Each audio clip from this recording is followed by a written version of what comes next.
Welcome to A Magical Life, Health, Wealth and Weight Loss. I'm your host, Magic Barclay, lead practitioner at Holistic Natural Health Australia and #1 best-selling author. In this podcast, I aim to give you practical tips on how to accelerate and sustain your health, increase your financial, spiritual and emotional wealth, and to look at something that haunts many of us needlessly, weight loss. In some episodes, I'll have guests available to give you even more tips, but in others, the floor is yours. Drop us a line at A Magical Life Podcast on Facebook and let me know what you would like to know more about. Now, sit back and enjoy, because it is time for you to create and truly discover a magical life. Welcome to A Magical Life, episode 37. Today I'm talking to you about environmental connection. I'm your host, Magic Barclay. Again, welcome, and let's start creating your magical life. What is environmental connection? Many of us think as people that we are isolated, that we are solitary beings, and that everything revolves around our existence. And we're very, very wrong.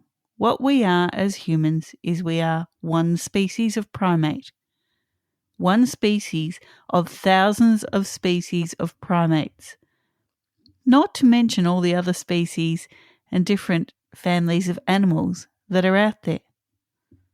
All too often we think about ourselves, again, as I said, as solitary beings. But what we actually are is a collection of cells, a collection of microorganisms, a collection of microbiomes. So I'm going to break down what is a human. A human is a primate. Primates are mammals, as we know, basic science lesson. But what makes us inside is multiple microbiomes. Now, we've heard of biomes in general. We've heard of organisms, but what we are is a collection of those. So we have our gut microbiome, we have our brain microbiome, each of our teeth has its own microbiome, we have our thyroid microbiome. Every part of our body is a separate microbiome and they all work in with each other. So our heart can't pump without pumping blood. It also does not work without oxygen because we need our blood oxygenated. Our liver cannot process without us eating, drinking, breathing, thinking, feeling, touching, smelling, because all of the chemical processes the liver does require input. So we are complex beings. What gives us the right as humans to think that the world revolves around us and us alone? Nothing. We see ourselves as the advanced primate species, the one that can think, the one with opposable thumbs, the one that can build and create and invent. But are we really all that advanced? Because we are the ones that get sick. We are the ones that have weight problems. We are the ones that get depressed and we require that social input, and yet we isolate ourselves purposefully from it. Now, I'm not saying any of this to get any of you upset. I value all of my listeners here. But what I would like you to consider is environmental connection. There's an old saying, a man is not an island.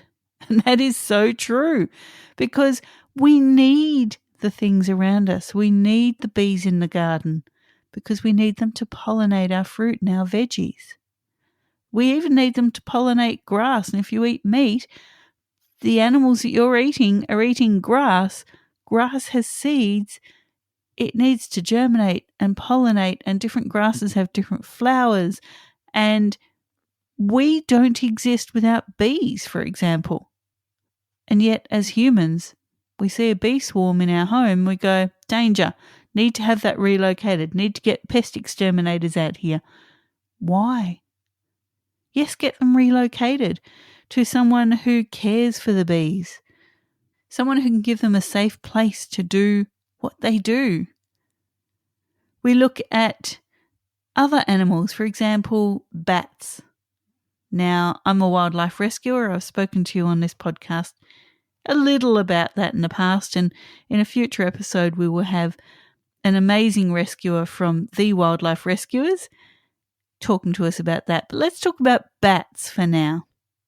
We see bats as scary. In the movies, we see bats as vampires or disease carriers.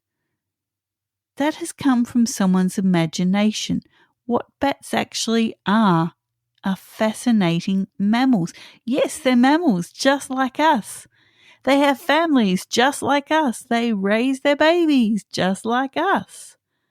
And yet we're scared of them. There are two main types of bats: microbats, tiny, tiny little cute bats that eat bugs. Don't want those mozzies and flies eating you while you're having a barbecue? You want some bats around, some microbats. Then there's macrobats, like the fruit bats, for example. They're not going to bite you unless you're a piece of watermelon or a banana or an apple or an apricot. And yet we see them as a problem. They build their colonies on the fringes of our towns. They look for rivers where they can dip and have their water and have safe creche trees for their babies. And I could go on forever about bats.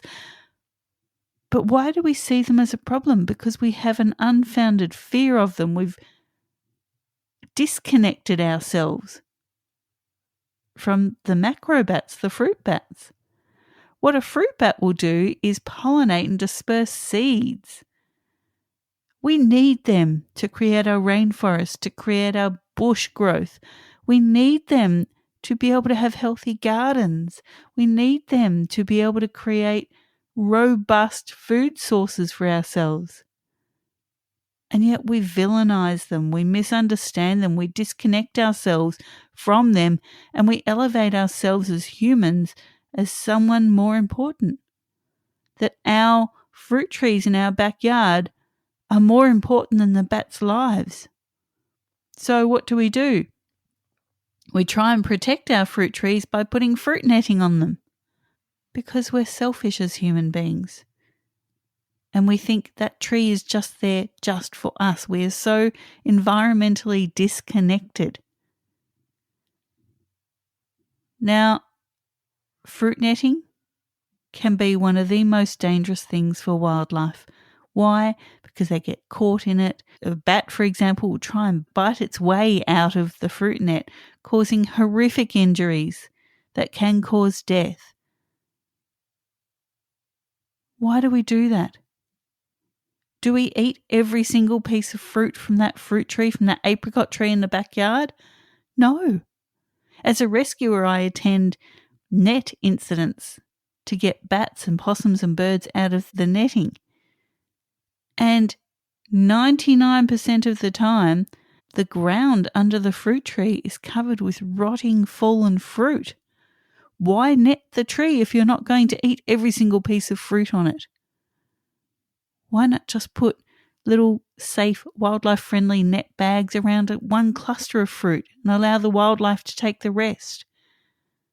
This is what I mean about environmental connection. We need to be connected to the fact that we are not the only species roaming this earth, and that we actually need every other species. Another factor of environmental connection is our connection to the earth. We as humans, particularly here in Australia, we seem to have a fascination with lawn. I'm not too sure why. What does it do? Does it sustain life? Well, it does sustain life for other organisms, but not for us. Does it look nice? Yes, if it's perfectly manicured and mowed, but the extent that we have to put in our own effort and our own work for lawn that does not feed us, that does not feed many organisms, we're so environmentally disconnected from our yards. We should be planting fruits and vegetables. We should be planting native flowering trees. We should be planting trees in general to create cleaner air. We know that trees take in carbon dioxide and waste from the air and they exude oxygen, which we need to breathe. And yet we're so focused on having these lawn and concrete gardens that do not sustain our lives. So what is environmental connection?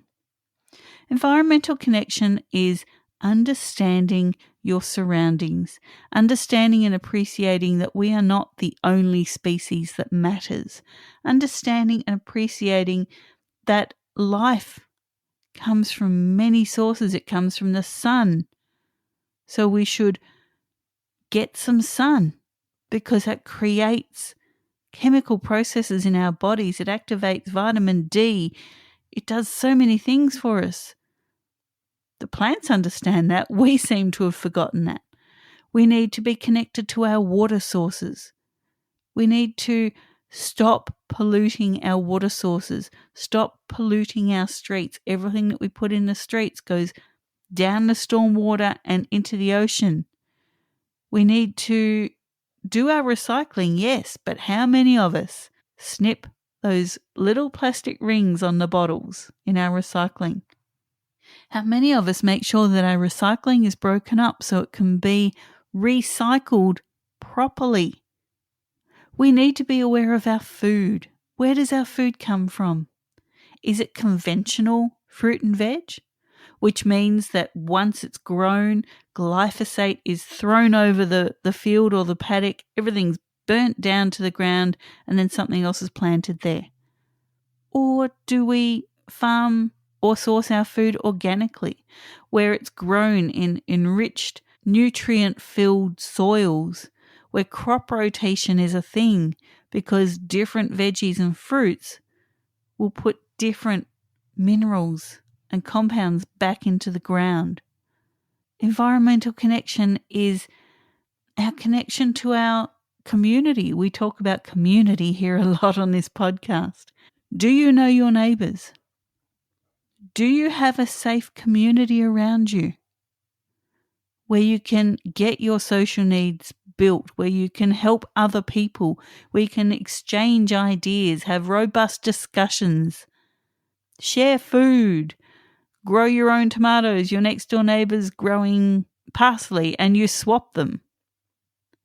Do we have that environmental connection to our social surroundings? A man is not an island. I'll come back to that again. An island is a landform pushed up from the seabed with water around it. It is a microbiome in itself. Everything that lives and interacts on that island is meant to be there. And anything that is not is kept out by the raging ocean, by the ebb and flow of the tides. We are not an island. We are complex individuals that have so many things that affect and influence our daily lives. And yet, we see ourselves as oh so important, oh so complex, but we can't do it without being environmentally connected. There's another saying, what you put out, you get back.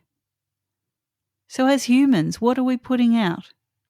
Are we putting out pollution? Are we putting out negative thoughts, fear, scaremongering? Are we putting out hatred? Or are we putting out understanding and acceptance and critical thinking and questioning and reasoning? What are we putting out in order to get back? Now, back in Epicurean times, Epicurus was a philosopher. He had the Epicurean Academy. Now, we've hijacked the word Epicurean, but what it actually means is in his academy, it was an open amphitheatre. You could eat and share food with your community in the amphitheatre, in the academy, under very strict conditions. You had to have an open discussion while you were sharing food. You had to be joyous. You either had to sing or dance or rhyme or laugh. You could not talk issues of the day, which we now call politics and media. You could not talk about problems. You could not discuss wars or responses to it. You could not talk about fears or stresses. Epicurus would only allow you into the academy to live a truly Epicurean lifestyle if you brought joy. Because what he said was, when we take in nutrients to our body, we need to take it in with a positive charge, not a negative charge. He didn't use the word charge, but that's basically what we would phrase it as today. So it was a place where you could not hold on to anger. If you had been at war with your neighbour, you could not go to the academy to break bread with your fellow man. If you had a positive way to express yourself or wanted to discuss philosophy of the day, you could come to the Epicurean Academy. Why don't we live like that now? How many of us sit down to dinner with our families every night, discuss our days, exchange ideas, exchange thoughts, exchange gratitudes? This is part of our environmental connection. We are so disconnected from family. We're eating in front of the TV. We're eating in a rush. We're eating at staggered meal times because everyone's working or studying or something's going on. We've got a sport activity to run off to, or I don't know, something's going on. Why don't we share that time and get environmentally connected to our family? Do you know the slightest thing that the 3-year-old in a family saw today? It may not seem important to you. It might be a ladybug flew onto their hand, but do you know that? Have you given them time to tell you over dinner, over a meal, about this amazing creature that was red and black and landed on the hand and it tickled and it had pretty little dots and it reminded me of whatever? Do we go into any of that now as a family? Do you know your neighbours? Do you take a cup of coffee over to your neighbour and just shoot the breeze? Have a chat. Not about politics, not about how stressed you are, but about how great it is that the flowers in the garden are blooming. Or isn't it beautiful, the birds that are singing? Do we take a moment to get ourselves connected to these small but oh so important little factors? Now back to environmental connection. We do need to appreciate the environment. We do need to live sustainably and ethically. We do need to understand that we are not in this alone. We need to look at ourselves as one part that cannot exist independently of the whole. That is what environmental connection is. The sum of all things is greater than each of the parts. Why? Because we are not the only creature that lives here.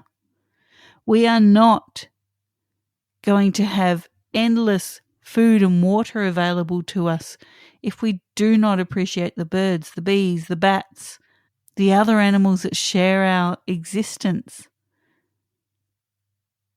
We can't appreciate them if we're going to trash their homes all the time. I'm sounding like I'm on my soapbox here, and I don't mean to, but you would not invite a stranger into your home and say, "Can you throw disgusting, filthy rubbish all over my home because that would make me so happy." If you said that, someone would think you were crazy. So why do we do it in nature? Why do we drop our cigarette butts? Why do we drop our plastic bottles? Why do we leave rubbish behind? We pick up our doggy poo in a little plastic bag and then we leave that sitting on the ground. Why do we do that? And why do we seem to go out of our way to disconnect ourselves from our environment? Why do we kill bugs and bees?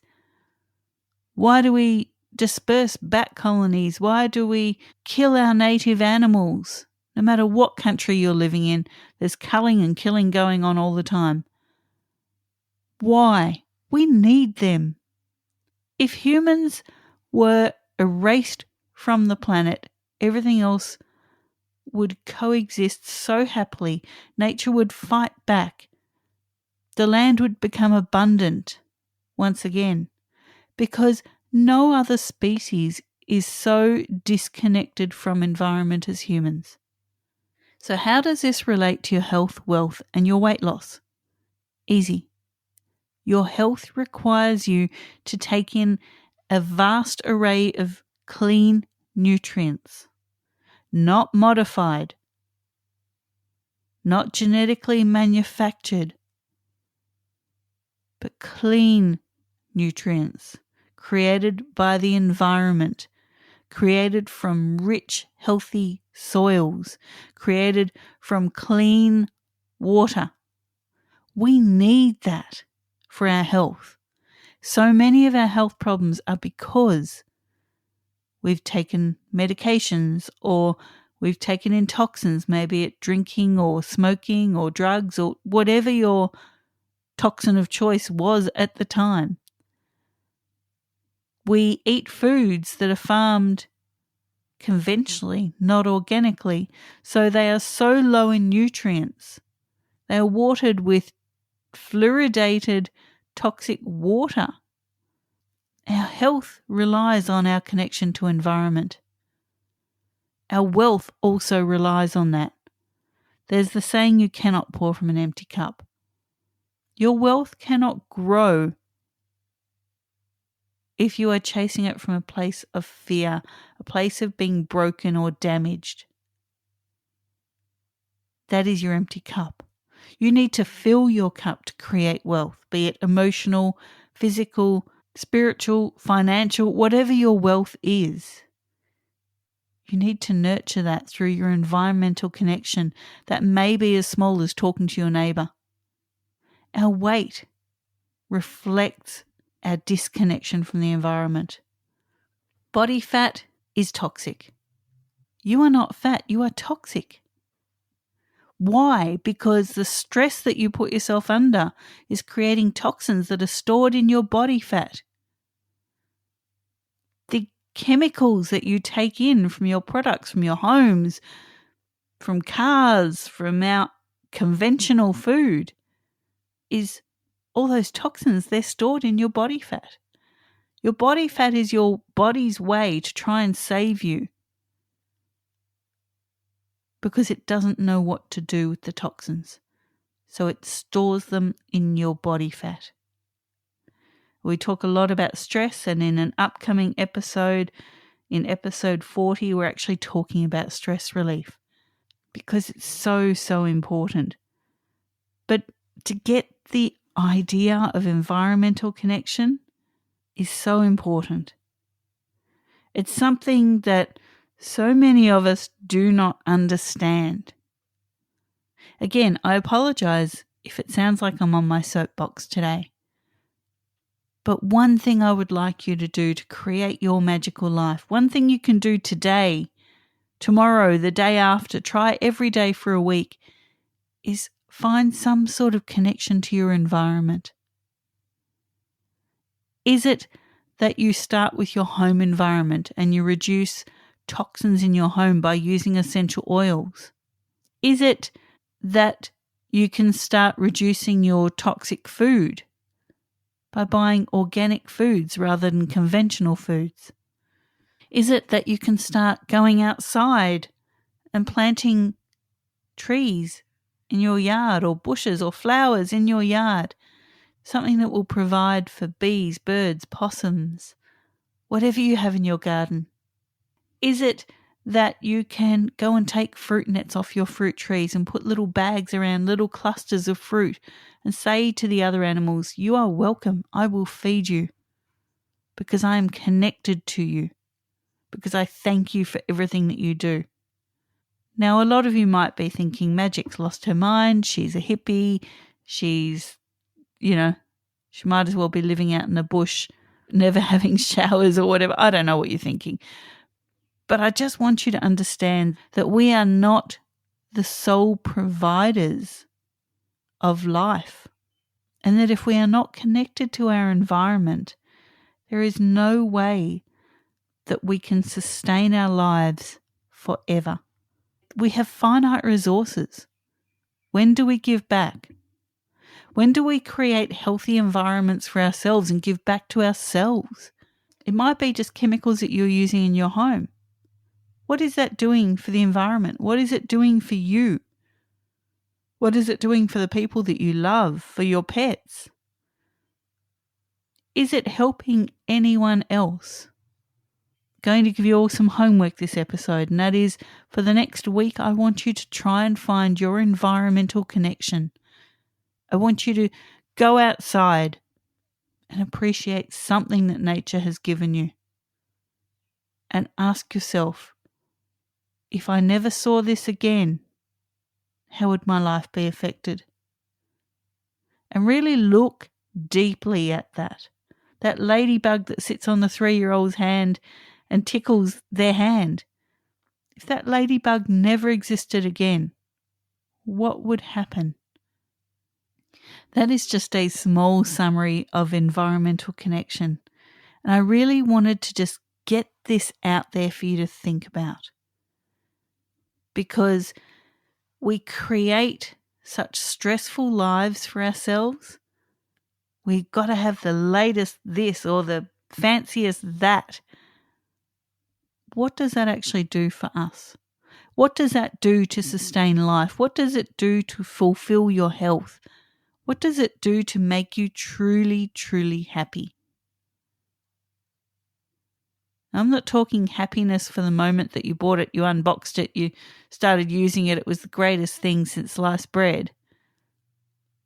What's it going to do for you in 5 years' time, 10 years' time? How is it going to sustain your life? How is it going to enrich your life? Just a few ideas on environmental connection. Now, coming up in episode 38, we have Trudy Pavlovsky talking about supercharging happiness. And that is an amazing episode, so stay tuned. I do apologise for getting on my soapbox today, but I really wanted you to think about environmental connection and what that means for you creating your magical life. Thanks for listening today. Please subscribe to hear future episodes, leave a review, and share this podcast. You can follow us on Facebook at A Magical Life Podcast or at Holistic Natural Health Australia. That's holistic with a W. You can find us on Instagram at Holistic Natural Health or at www.holisticnaturalhealth.com.au. That's where you'll access all sorts of articles, freebies, and more.